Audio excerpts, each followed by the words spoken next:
오늘 부활의 귀한 날 하나님이 여러분을 부르셨습니다. 하나님이 부활의 역사를 이루신 것은 하나님 자신만을 위한 것이 아니라 전적으로 여러분을 위한 것임을 다시 한번 기억하고 감사드리는 귀한 오늘 되기를 축원을 드립니다. 이제는 지나간 코로나의 추억이 되었습니다만 제가 한번 다시 말씀을 드립니다. 자, 무덤에서 부활하신 예수님이 코로나 방역 검사소에 들으셨답니다.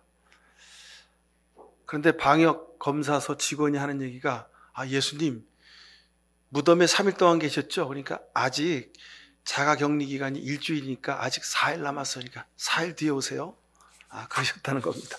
예수님이 나 기다린 사람이 많은데요. 그랬더니 예수님 그것도 모르세요? 교회도 전부 다 문 닫았대요. 뭐 그런 이야기가 있었답니다. 옛날에 우리 4년 전입니다. 그죠? 2019년 부활절 예배부터 우리가 못 드리기 시작했죠. 근데 이제 23년 올해 처음 이렇게 완전한 부활절 예배를 드리게 된 것 하나님께 정말 감사를 드립니다. 예수님이 죽음을 이기시고 부활하셨다. 이 말은 오늘 성경 말씀을 여러분 보시면 하나님이 죄와 율법에서 죽은 우리를 하나님과의 관계 안에서 살리기 위하신 일이라고 하는 말씀입니다. 19절에 보면 내가 하나님과의 관계 안에서 살려고 하는 것이다. 여러분 세상에서요 내가 1,000원을 주면 1,000원짜리 물건을 살 수 있습니다. 이건 거래입니다. 거래. 내가 10,000원짜리를 주었는데 5,000원짜리밖에 안 줘요. 물건이 5,000원짜리를 샀어요. 그러면 5,000원을 돌려받아야죠. 그죠? 거스름돈 5,000원 받아야 됩니다. 그게 세상에서 하는 거래입니다. 근데 이 부활의 역사는 거래가 아니라 관계의 회복을 의미합니다. 우리가 흔히들 그러죠. 예수 믿고 구원받고 교회생활 잘하면 하나님께 헌금도 잘 드리고 봉사도 잘하면 하나님이 내가 한 것에 100배의 축복을 주시더라. 그렇게 고백을 합니다. 여러분 맞습니다. 그건 귀한 고백입니다. 지난 우리의 삶을 돌이켜보면 하나님이 우리에게 그렇게 베풀어 주셨습니다.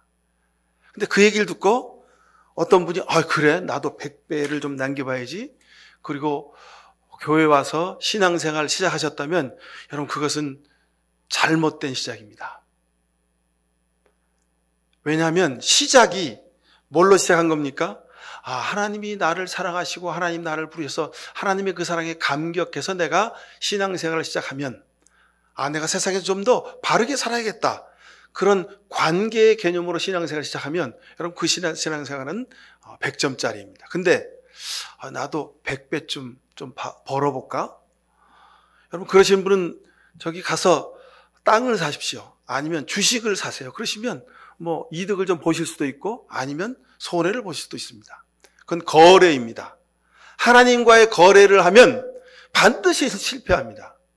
성경에 보면요. 성경에 나오는 수많은 사람들이 하나님과 거래했다가 실패한 사람들 많이 있습니다. 여러분 우리가 지난주 중에 읽었던 사울 왕의 이야기가 그런 이야기죠. 하나님과 거래를 했습니다. 자기가 왕인데 내가 좀 하지. 그리고 자기 스스로 제사를 지냈습니다. 하나님을 기다리거나 하나님의 권위를 인정하지 않고 자기가 뭘 하겠다고 하나님과의 거래를 했습니다. 그래서 사울은 왕에서 이제 쫓겨나게 되는 신세가 되는 겁니다. 자, 여러분 오늘 하나님과의 관계가 회복되는 그런 시간 될 수 있기를 간절히 바랍니다. 어린 시절에 우리가 밥을 먹을 때 아주 허겁지겁 밥을 먹으면 어머니가 그 모습을 보고 얘야 체하겠다 천천히 먹어라 너 안에 걸신이 들렸냐 뭐 그러실 경우가 있었죠. 여러분 그 생각 나실 겁니다. 근데 그 얘기가 무슨 얘기인지 몰랐어요. 근데 나중에 지나가 보니까 걸신이라는 것은 빌어먹는 귀신이란 뜻이죠. 빌어먹는 귀신. 옛날부터 우리나라 조상들은 하여간 뭐 화장실에도 귀신이 있고 장독대에도 귀신이 있고 전부 다 귀신이 있다 그랬습니다. 근데 그 말이 한편으로는 맞는 말입니다. 자, 우리가 하나님을 표현할 때 영어로 G.O.D, God 그러잖아요. 무슨 그 아이돌 그룹 이름도 뭐 G.O.D라는 그룹이 있었습니다만, 근데 그게 그냥 G.O.D가 아니라 대문자로 G.O.D를 쓰면 그건 우리가 믿는 하나님을 표현하는 글입니다. 근데 그걸요 소문자로 쓰잖아요. 그러면 잡신을 의미합니다. 나 외에 다른 신을 섬기지 말라 할 때 그 다른 신 할 때 다른 신에 해당하는 글자가 소문자 G.O.D입니다. 이 얘기는 무슨 얘기입니까? 다른 신이 있다는 말입니다. 저기 삼각산 밑에 국민대학 캠퍼스 그 건너편에 가면 그 산등성이 밑에요 다닥다닥 점집들이 쫙 있습니다. 근데 참 놀랍게도요 왕년에 자기가 여신도 회장이었다는데 그 점집에 점 보러 가더라고요. 놀랍더라고요. 그래서 그러시냐고 제가 웃고 말았는데, 여러분 다른 신이 있습니다. 10만 원 주고 50만 원 주고 100만 원 주고 구슬하면요 그 굿에 임하는 잡신이 있어요. 여러분 그 잡신이 부럽고 그 잡신에게 뭘 원하시거들랑 100만 원 200만 원 내고 구슬하시면 됩니다. 그러면 잡신이 임해서 가끔은 간혹은 내 병도 낫게 해주고 간혹은 우리 아들 동쪽에 있는 대학에 원서를 내면 합격하게 해줍디다. 잡신이 그런 일을 가끔 합니다. 근데 여러분 우리 인생을 잡신에게 맡기시겠습니까? 아니면 참 하나님에게 맡기시겠습니까? 자, 제가 걸신 이야기를 하다가 점 보러 가는 데서 만나는 귀신까지 말씀드렸습니다. 근데 여러분요, 사람들 안에는요 각기 자기가 믿는 신들이 있습니다. 대표적으로 탐욕의 귀신이 앉아 있는 사람들 많이 있습니다. 탐욕의 귀신. 그런 사람들은요 대체로 보면 인생의 수단과 방법을 가리지 않습니다. 자기가 하고 싶은 것이 있으면 그 목적을 이루기 위해서 수단과 방법을 가리지 않고 온갖 방법과 수단을 다 동원해서 목적을 이루러 갑니다. 근데 여러분 세상 일은요 수단과 방법을 가리지 않고 막 죽어라고 막 때를 쓰고 막 그냥 덤벼들면요 간혹 이루어지는 수도 있습니다.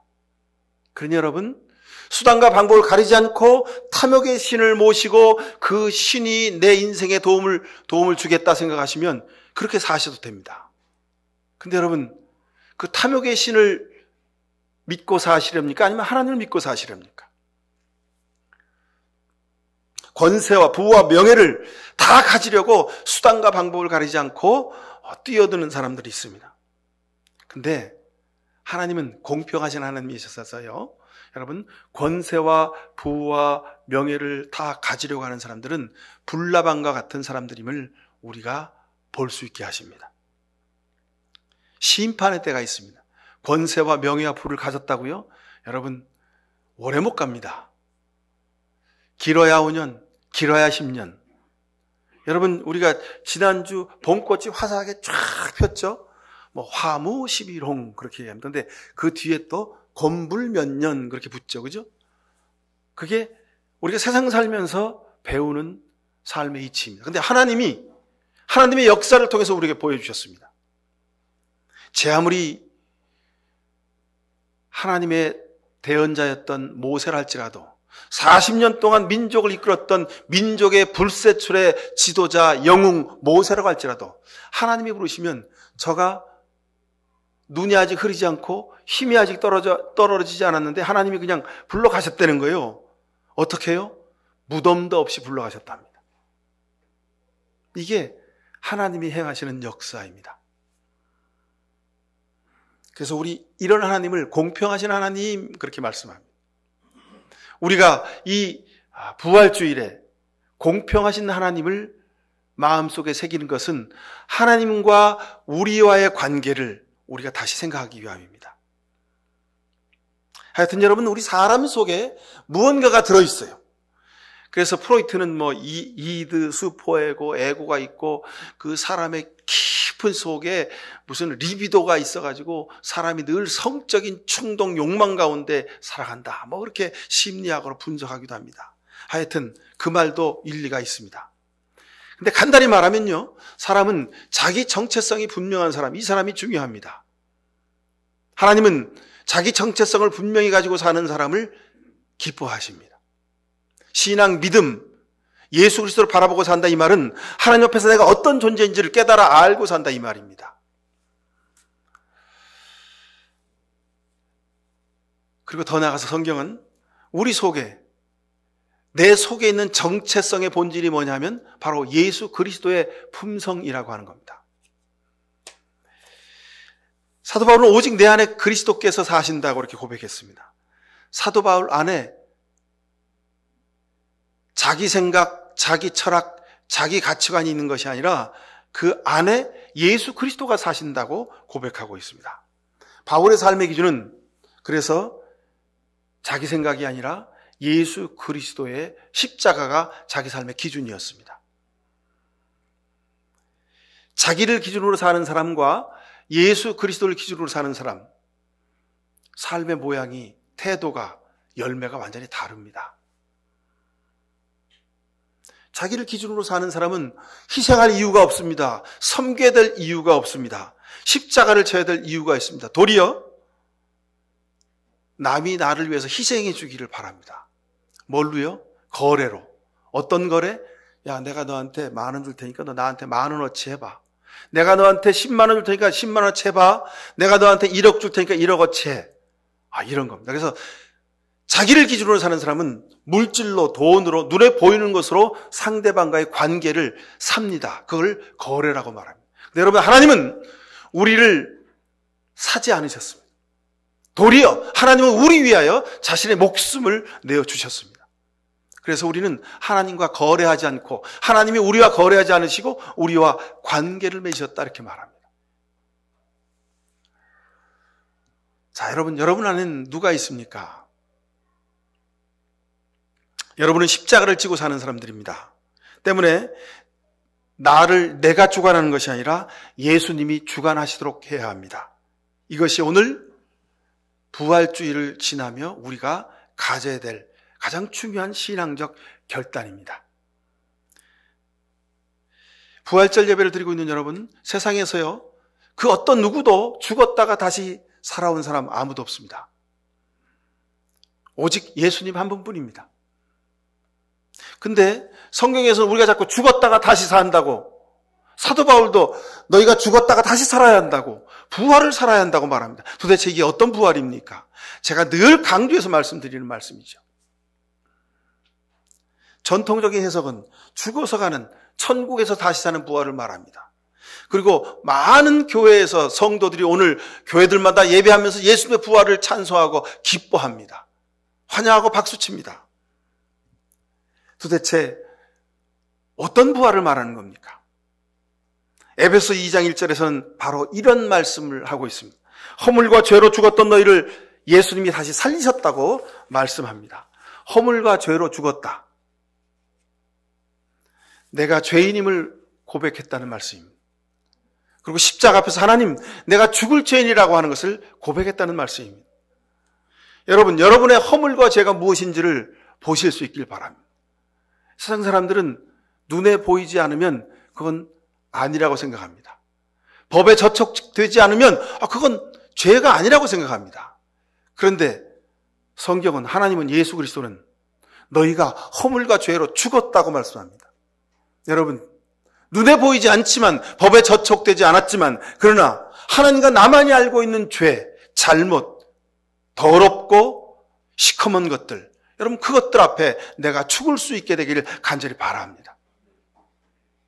빌립보서 3장 10절 이하에 보면 내가 바라는 것은 그리스도를 알고 그분의 부활의 능력을 깨닫고 그분의 고난에 동참해서 그분의 죽으심을 본받는 것이라고 했습니다. 그래서 나는 어떻게 해서든지 죽은 사람들 가운데서 살아난 부활에 이르고 싶다고 말씀합니다. 사도 바울이 말하는 부활은 바로 이런 것입니다. 허물과 죄로 내가 죽을 때만 우리가 부활할 수 있습니다.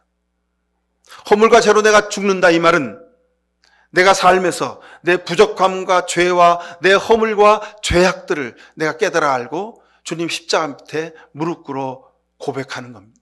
회개하는 겁니다.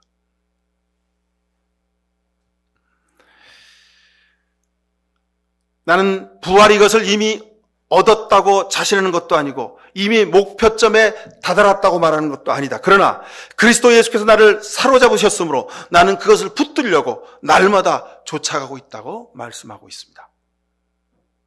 부활은 오늘 우리 삶에서 계속 현재 진행형입니다. 내 삶에서 예수 그리스도 십자가를 바라보고 내가 날마다 죽는 것, 내가 이렇게 악한 사람인가? 내가 이렇게 못난 존재인가? 내가 이렇게 탐욕스러운 사람인가?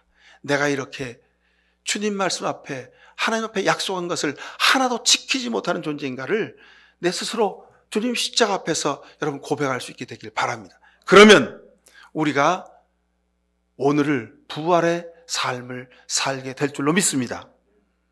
예수님이 수천 번 부활하셨어도 내가 오늘 부활을 살지 않으면 예수님의 부활도 내 믿음도 헛것이라고 사도 바울은 아주 간곡히 우리에게 부탁하고 그리고 강조하고 있습니다.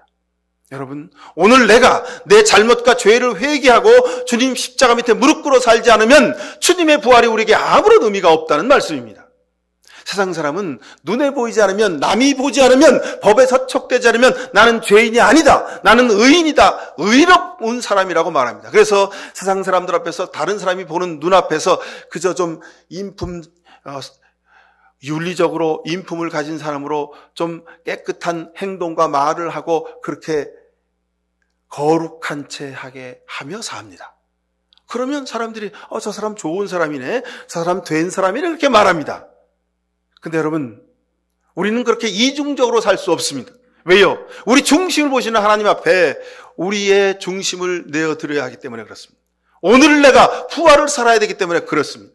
그러니 내 죄악 때문에 죽으신 예수 그리스도를 고백하지 않으면 여러분 우리는 하루를 살 수가 없습니다. 마가복음 7장 21절에 보면 예수님은 사람 마음속에 있는 것을 알려주십니다. 사람 마음속에 있는 것이란 바로 내 마음속에, 여러분 마음속에 있는 겁니다. 그게 뭐냐면 나쁜 생각이 사람의 마음에서 나오는데 곧 음행과 도둑질과 살인과 간음과 탐욕과 악의와 사기와 방탕과 악한 시선과 모독과 교만과 어리석음이다 그랬습니다. 줄줄이 그냥 우리가 잘 아는 말들이 나옵니다. 그러니 이런 게 있나 보다 그러고 우리가 지나가기도 하죠.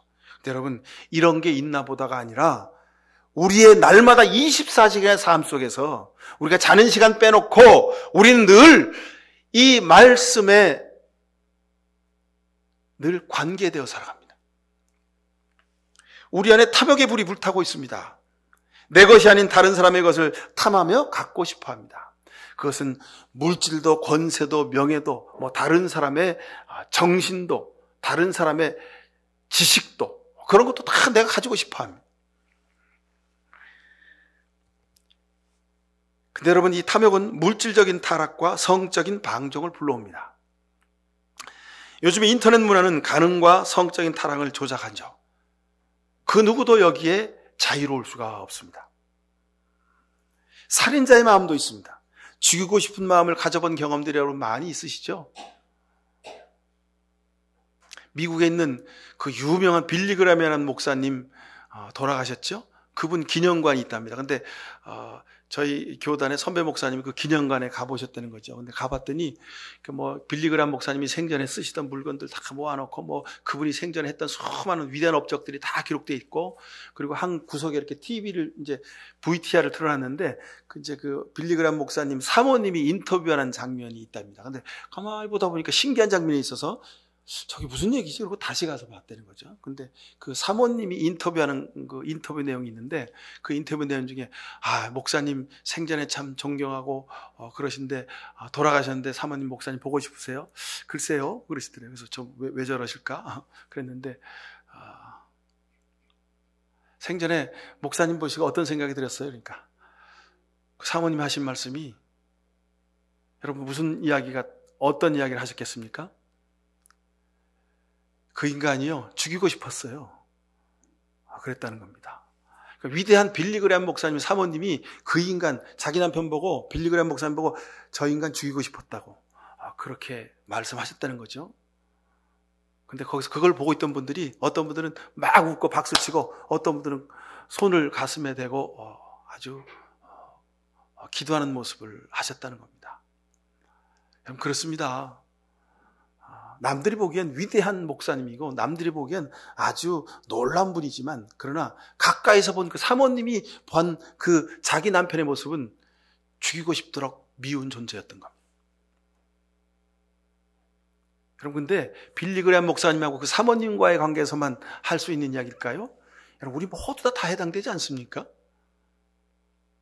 살면서 부부간에, 형제지간에, 그리고 사회에서 만나는 많은 관계들 속에서 정말 죽이고 싶도록 미운 존재들이 여러분 많이 있었지 않습니까? 우리 마음속에 사기꾼의 마음도 자리 잡고 있습니다. 다른 사람을 달콤한 화술로 속여서 자신의 유익을 구합니다. 여러분, 세상에 제가 말씀드렸죠. 공짜가 없다고요? 저 사람이 나한테 뭘 유익한 걸 해주잖아요. 그러면 반드시 내가 그 사람한테 유익한 걸 해줘야 됩니다.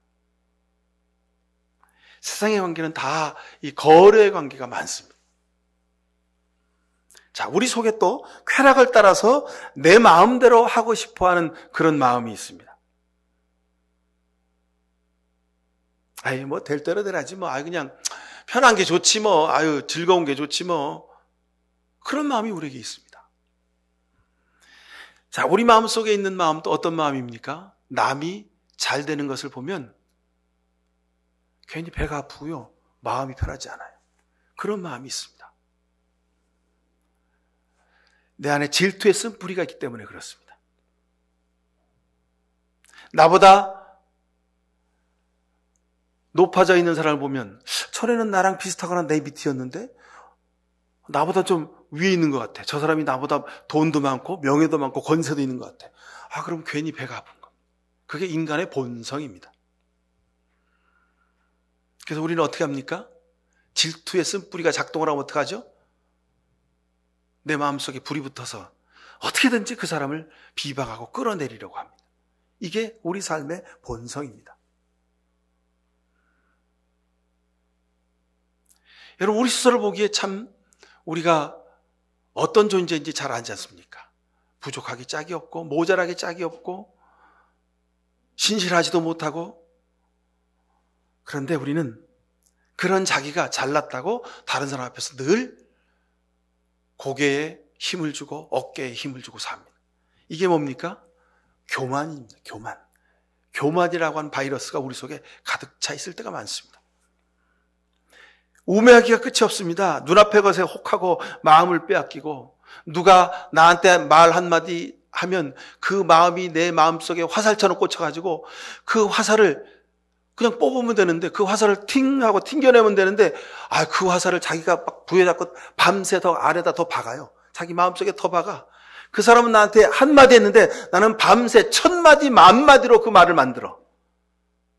그래가지고 밤새 잠을 못 자. 얼마나 연약하기 짝이 없는 존재입니까? 이런 것들이 내 안에 있는 것들입니다.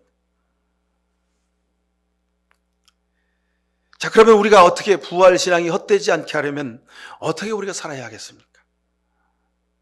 고린도서 15장 31절에 보면 사도 바울은 이렇게 말합니다. 형제자매 여러분, 나는 단언합니다. 나는 날마다 죽습니다. 그 위대하신 믿음의 사도 바울도 날마다 죽는답니다. 날마다 죽으셨답니다. 왜요? 자기가 얼마나 죄된 존재인지, 자기가 얼마나 부족하고 모자란 존재인지, 예수 그리스도 십자가 앞에서 내가 얼마나 작은 존재인지를 보고, 주님, 나를 죽이시고 내 안에 주께서 사셔서 나를 이끌어달라고 기도하셨던 겁니다. 사도 바울의 이 진실한 고백이 여러분의 고백 되기를 바랍니다. 여러분, 나도 세상 살면서 날마다 죽을 수 있어야 합니다. 근데 참 문제는 예수 믿고 살면서도 사도 바울의 고백을 우리가 마음속에 기억하고 살면서도 우리는 날마다 내가 시퍼렇게 살아있습니다. 그래서 세상과 하나님 사이에서 선택해야 되는 순간이 있으면 내가 죽으면 하나님이 기뻐하시는 선택을 할 것이고, 내가 죽으면 십자가 지는 선택을 할 수 있을 겁니다. 근데 내가 죽지 않으니까 우리는 늘 세상적인 기준으로 선택하고 그 길을 따라갑니다. 십자가의 길이 아니라 내가 사는 길을 선택합니다. 예수님이 가신 길이 아니라 세상 사람들이 간 길을 선택하며 삽니다. 그럴 때가 많이 있습니다. 그럴 때마다 우리 변명이 뭡니까? 이번만은 하나님 눈 감아주세요. 이번만은 눈 감아주세요. 요번 한 번만 더 할게요.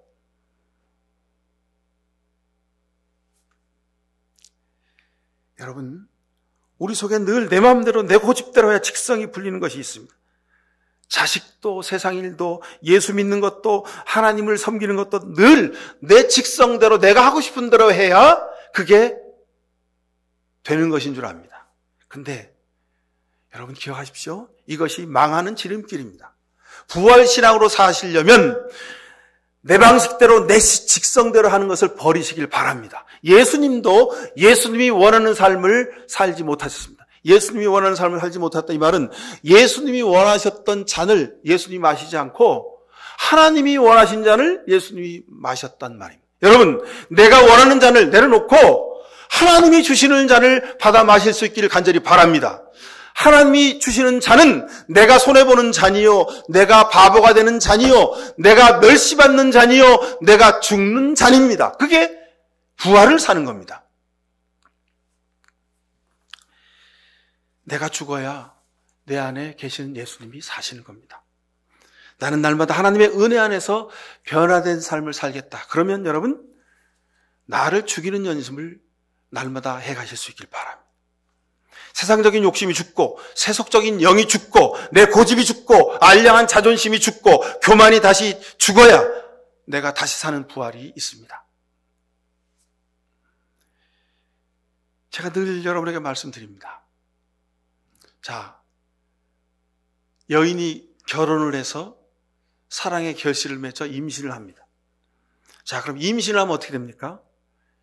처음에는 입덧을 합니다. 밥 먹다가 전에 잘 먹던 음식을 못 먹고 갑자기 구토 증세를 느끼죠. 입덧이라 그럽니다. 그죠? 자, 입덧을 뿐만 아니라 시간이 지나면 어떻게 합니까? 몸덧도 합니다. 몸이 달라집니다. 몸 안에 새로운 생명이 있으니까 3개월, 5개월, 7개월, 8개월 되면 배가 불러집니다. 이걸 몸덧이라고 합니다. 몸도 체형이 달라지는 겁니다. 생각이, 하는 태도나 생활 습관이 전부 다 이 태중에 있는 아기를 중심으로 먹고 마시고 생활하게 됩니다. 이제 나는 엄마다. 그 마음의 덧도 하게 되는 겁니다.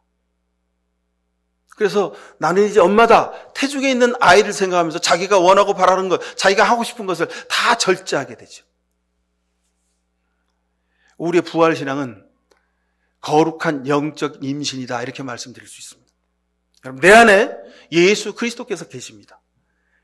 그 예수 그리스도께서 나와 함께 계시니 내 생각도, 내 태도도, 내 행동도 조심스러워지고 절제되고 그리고 우리가 잘 조여질 수 있게 되길 바랍니다. 내 마음대로 하고 내 멋대로 하고 내가 하고 싶은 대로 하고 내가 먹고 싶은 거 다 먹고 살면 내 안에 계신 예수 그리스도께서 죽으시는 겁니다. 내가 죽고 예수님이 사셔야 되는데 예수님이 죽으시고 내가 사는 것, 여러분 이건 잘못된 반대 결과가 되지 않았겠습니까? 여러분, 옛사람이 죽는단 말은 이런 뜻입니다. 여러분, 이아무개, 김아무개, 박아무개 되는 내가 이 세상을 삽니다. 근데 오늘부터 여러분, 내가 사는 게 아니라 나를 통하여 예수 그리스도가 사신다는 고백으로 살아가실 수 있기를 바랍니다. 자, 여러분, 부활을 믿으십니까? 자, 예수님의 부활을 믿으시면 여러분 속에 예수님이 살아계심을 믿는 겁니다. 한번 따라해 보십시오. 내 안에 예수님이 사신다. 자, 이 고백으로 오늘 이후로 부활신앙으로 사시길 축원합니다. 기도하십시다. 사랑의 하나님, 감사합니다. 늘 육신을 가지고 살기에 내 욕심 부리고 내가 하고 싶은 대로 살고 내가 세상에서 바라고 원하는 것을 위하여 살았습니다. 그런데 이제 예수님의 부활을 통해서 예수님이, 부활하신 예수님이 내 안에 동행하시고 내 안에 살아계심을 믿습니다. 주님이 내 안에 계시니 우리가 이제 주님의 원하는 대로 살겠습니다. 주님이 가시는 길을 따라가겠습니다. 주님이 원하시는 것을 행하며 살겠습니다. 이런 귀한 결단하는 주의 백성들에게 주 성령이여 날마다 부활의 능력으로 동행하여 주옵소서. 예수 그리스도 이름으로 기도하옵나이다. 아멘. 할렐루야. 부활하신 예수 그리스도의 이름을 찬양합니다.